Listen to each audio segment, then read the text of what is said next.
মধ্যে আরেক পাগল, তার কতগুলো ছিটছে আল্লাহ ভালো জানেন।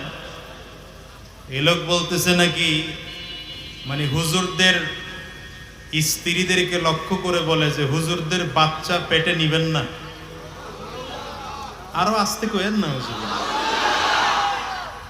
এতদিন যাদেরকে ইসলামের পক্ষে মনে করতাম, যাদেরকে আমরা মনে করতাম যে তারা কিছুটা হইলেও ইসলামের ক্ষেত্রে দুর্বল, এখন দেখি এরা ওই স্বৈরাচারের থেকে আরো ঘৃণ্য মন্তব্য করছে ইসলামের। এরা ওই স্বৈরাচারের মতো মাহফিল বন্ধ করে দেওয়ার চক্রান্ত, হালকাই জিকির মাসিক ইজতেমা বন্ধ করে দেওয়ার চক্রান্ত।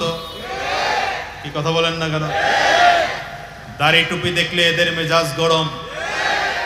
বাংলাদেশ যেন কোনোভাবেই মৌলবাদীদের অভয়ারণ্য না হয়, এই জন্য খুব সতর্ক। পরিস্থিতি হলো এদের এমন। আমি এই জন্য বলেছি যে বাংলাদেশের এই দুই জমিদারের যে কোনো এক জমিদারের যদি পতন হয়, তখন বাংলাদেশের আসল খেলা, ফাইনাল খেলা আরম্ভ হবে। কেন? মানুষ এতদিনের অবস্থা ছিল এমন যে 5 বছর ওই জমিদার আছিল, 5 বছর এই জমিদার আছিল, ঘুরে ফিরে তারা ওই দুইজনই মামা আর খালু আর চাচায় মিলে জিরে তারাই। কি কথা বল না কেন? দুই জমিদারের মধ্যে থেকে একজন যখন দুপুরের খানা পাকানো থাকলেও না খাইয়া পালাইতে বাধ্য হইছে, এবার বাংলাদেশের অবস্থান ক্লিয়ার হয়ে গেছে। এখন কে ইসলামের পক্ষে কে ইসলামের বিরুদ্ধে নির্ণয় করা সহজ হয়ে গেছে। কি কথা বলেন না কেন? এখন একদল টুপিওয়ালাদের পক্ষে, আরেক দল টুপিওয়ালাদের, একদল কোরআনের পক্ষে আরেক দল কোরআনের, একদল দাড়িওয়ালাদের পক্ষে আরেক দল দাড়িওয়ালাদের, একদল ইসলামের পক্ষে আরেক দল ইসলামের। জোরে বলেন। একদল কোরআনের পক্ষে আরেক দল কোরআনের।